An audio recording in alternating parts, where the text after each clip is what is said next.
سلام علیکم هاوڕێیان، ئینشەڵا لەمانێدا باس لەوە دەکەین چۆن پرۆژەیەکی نوێ لە ئەندرۆید ستۆدیۆ دروست بکەین. سەرەتا دەچینە سەر ئەندرۆید ستۆدیۆ،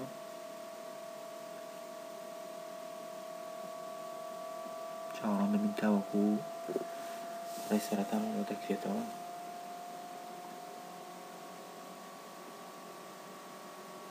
لێرەدا نیو پرۆجێکت دەکەین.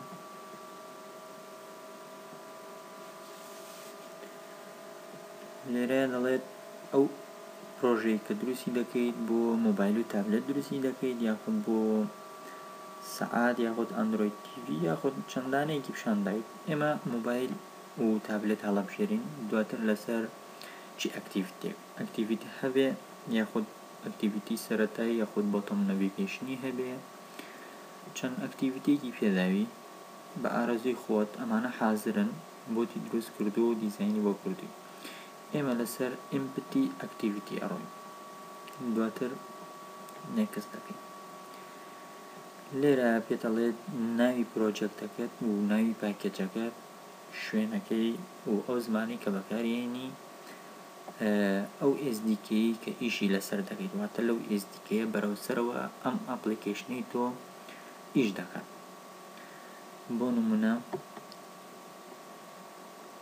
چەند SDKیە، چەند ڤێرژنێکی ئەندرۆید هەیە، 4.0 تاوەکو 12. تۆ بە ئارەزوی خۆتە. بۆ نمونە ئەگەر لەسەر 4.3 بێت، ئەوە 199.5 مۆبایلەکانی جیهان کە سیستەمی ئەندرۆیدیان لەسەرا دەتوانن ئیش بە بەرنامەکەی تۆ بکەن. لێرە یاتوانی هێڵپ می چووز بکەیت، پیشانتەدا بە ڕێژەی سەدی. ئەگەر 4.2 هەڵبژێری 199.8. هەتاوەکو بەرزتر بێ، بۆ نمونە ئەگەر ئار بێ ڤێرژنی 11 124 ئەیبی. بۆیە تۆ بە ئارەزوی خۆتە. بۆ نمونە ئەو بەرنامەی کە ئەتەوێت دروستیکەی لە چی ڤێرژنێک بەرەوسەرەوە ئیش بکە.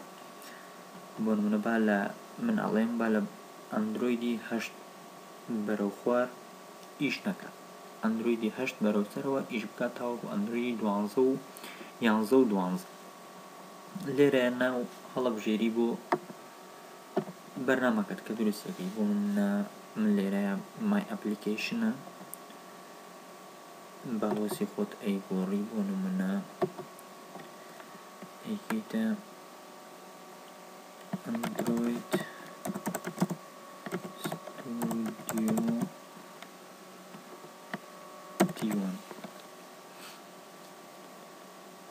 لێرەش پاکێج نەیمەکەیە. ئەم پاکێجە پێویستە تۆ پاکێج نەیمێک بۆ خۆت دابنێت، چونکە ئەگەر لە داهاتوودا تۆ ئەپلیکیشنەکەت لە گوگڵ پلەی ستۆر بڵاو بکەیتەوە، پێویستە پاکێجەکەت تایبەت بێت بە خۆت، هیچ پاکێجێکی تر نەفسی ئەم پاکێجەی تۆ نەبێت.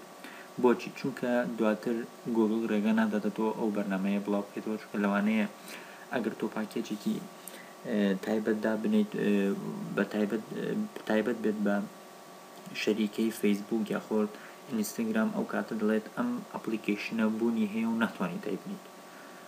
بۆیە دەبێت پاکێجەکە تایبەت بێ بە خۆت. دەتوانی شتێکی لەم جۆرە بکەیت.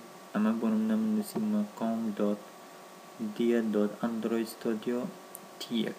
تۆ دەتوانی ئەمە بگۆڕی، شرت نییە ناوی ئەپلیکیشنەکەت بێ. من بۆ نمونە ئەنووسم T1. باشە، هیچ کێشەیەکی نییە. ئەمەشیان شوێنەکەیەتی لە چی شوێنێک ئەپلیکیشنەکەت یا پرۆجێکتەکەت هەڵەگری. من هەر ئەو فۆلدەرەی کە خۆی دیاری کردو هەر ئەوە هەڵەبژێرم، با لەوێ بێ. ئەمەشیان ئەو زمانەیە کە ئیشی پێ دەکەی. ئێمە ئیش بە کۆتلین ناکەین، ئێمە ئیش بە جاڤا ئەکەین. لێرەدا فینیش هەڵەبژێرین. چاوەڕوان بین تاوەکو پرۆجێکتەکەمان بۆ دروستە بێ.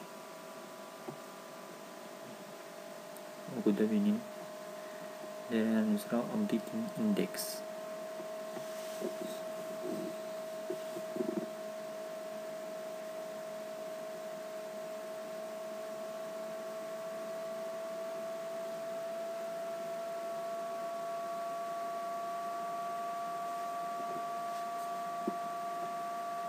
بەڵێ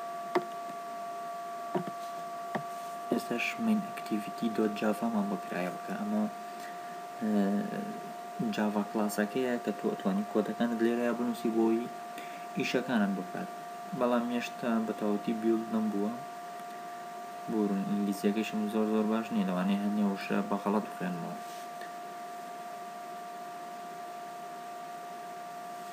هەمیشیان لێئاوتەکەیە تۆزێک کۆمپیوتەرەکەی من مواصفاتی نزمە بۆیە خاوە و بەتایبەت ئینتەرنێتشی لەگەڵ کۆنێکتە ئەوەی ترە خاوە بێتەوە ئەوە بیرم چوو لە سەرەتادا باسی بکەم چی کۆمپیوتەرێک باشە بۆ ئەوەی ئەندرۆید ستۆدیۆ لەسەر بێت پێویستە کۆمپیوتەرەکەی تۆ هەر مارکێک بێ هیچ کێشەمان نییە سۆنی بێ HP بێ دێڵ بێ لینۆڤۆ بێ پێویستە کۆمپیوتەرەکەی تۆ ڕامێکی 8 گیگا بەرەوسەرەوەی هەبێ لەسەر 4 گیگاش ئیشەکە ئێستا من لەسەر 4 گیگا ئیشەکەم بەڵام وەکو دەبینین چەند خاوە ڕامێکی 8 گیگای لەسەر بێ و کۆڕای 5 بەرەوسەرەوە بێ و جەنەرێشنی هەتا بەرز بێ باشترە و هاردەکەیشی SSD بێ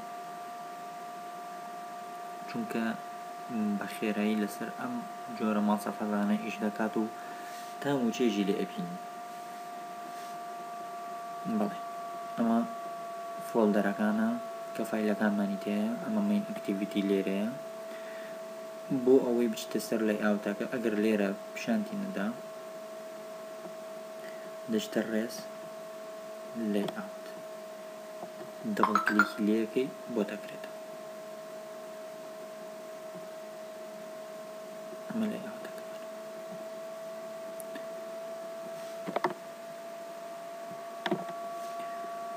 تاوەکو ئێرە بەسە بۆ ئەم وانەیە ئینشەڵڵا تاوەکو وانەیەکی تر پێتانەگەمەوە خۆتان لەگەڵ بێ خواحافیز